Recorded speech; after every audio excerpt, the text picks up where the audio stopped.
Welcome to a special edition of the Angus Report, broadcast on the web by the American Angus Association.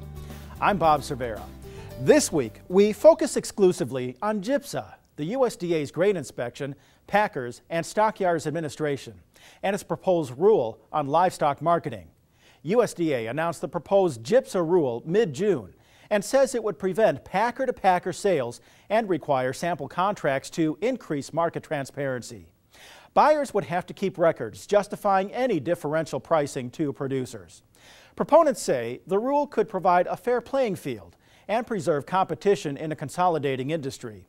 Now, opponents say it could lead to more lawsuits, damage to contract pricing and value-based marketing, and the public release of confidential business information. The Department of Justice and USDA hosted a joint meeting in Fort Collins, Colorado, August 27th to explore the role of antitrust and regulatory enforcement in agriculture. Meat packers, feeders, and hundreds of ranchers from throughout the country attended the workshop to voice their opinions. Here, we offer perspectives from meeting attendees who stand on both sides of the issue. This rule is really about three things. It's about big government coming in and telling you as a producer how you can market your cattle, where you can market your cattle, and how you market your cattle. It's going to introduce trial lawyers into our marketing system because it changes the liability to a place where if somebody just thinks that the price that you got paid is unfair to them, then that's all the basis they need to sue you. So the trial lawyers are going to be all over that left and right. And the last thing we want are trial lawyers coming in and also helping dictate the marketplace. And finally, it takes away your opportunity to contract, plain and simple. Contracting opportunities, marketing alliances, branded beef programs were all put in place by producers, not the packers. And so even though USDA thinks they're doing something good for the producers here, in actuality, it takes away your options to market your cattle. That's it in a nutshell, plain and simple. The proposed USDA GIPSA rule addresses the four major affronts to competition. The first of those is it addresses the lack of accountability in the meatpacking industry.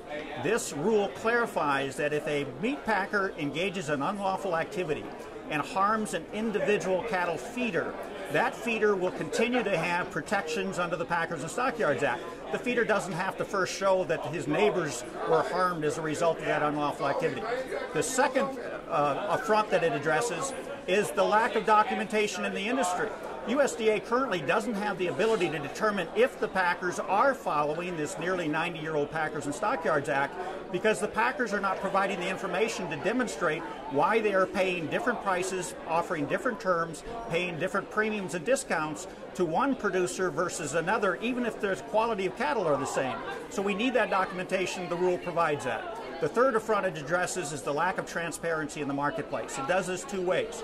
Number one, it requires documentation as to the transactions that are occurring within the industry, but also it requires the meat packers to provide sample contracts so that producers can make informed decisions. They can look at these sample contracts and determine which packer is most likely to be seeking out the traits and quality that the producer happens to be producing in his or her cattle.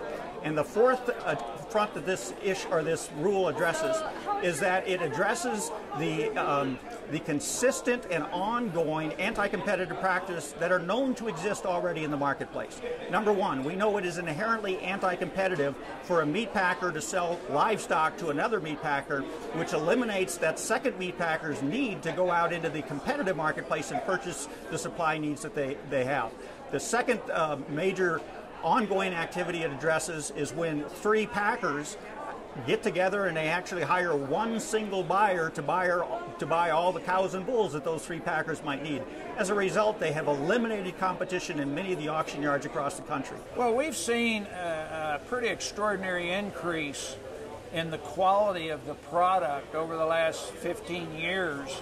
And it's probably increased exponentially the last several years. So if we don't get added value for those higher quality cattle that differentiate themselves because of the value from the standpoint of quality grade and retail product, then obviously there's no incentive to raise them. As a registered Angus breeder who's involved in alternative marketing arrangements, value-added programs like certified Angus beef, it's an advantage to our customers to be able to sell their cattle for more money because they're higher quality cattle. These alternative marketing arrangements are not price discovery, they're value discovery. And we see huge differences in these animals in the dollar difference per head. When we harvest these cattle, we will see sometimes as much as $100 to $200, $300, and even upwards of $400 difference per head of these cattle. And so from a registered Angus standpoint, if these GIPSA proposals, which I happen to think they will do, will cause enough concern with the packing industry that they won't differentiate the prices on these cattle, then we're going back to more of a commoditized system, and that will set us back 25 years of the progress we've made in our industry. The main thing it's going to do is allow that people have access to a market and have access to an equal or similar base price. The quality premiums will be determined by the market and be paid on top of that. I know some critics of the rule are questioning the likelihood that packers will continue to pay a premium out of fear of litigation and whatnot.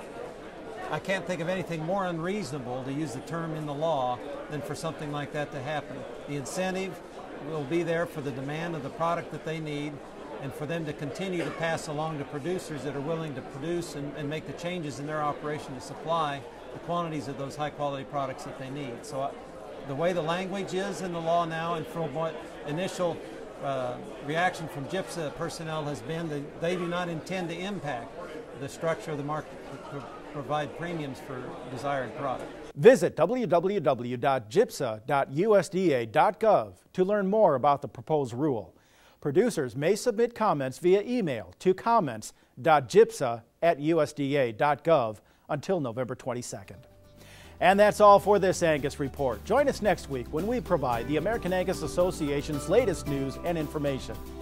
Until then, visit our website, Facebook, or Twitter pages for articles, videos, and more information. Thanks for joining us. No breed works hard at protecting your investment like Angus. No breed adds value to your calf crop like Angus. No breed equips your business with the genetic tools you need to improve your cow herd like Angus. And no breed invests in building consumer demand for your product like Angus. At American Angus Association, we'll work like no one else to earn and keep your business.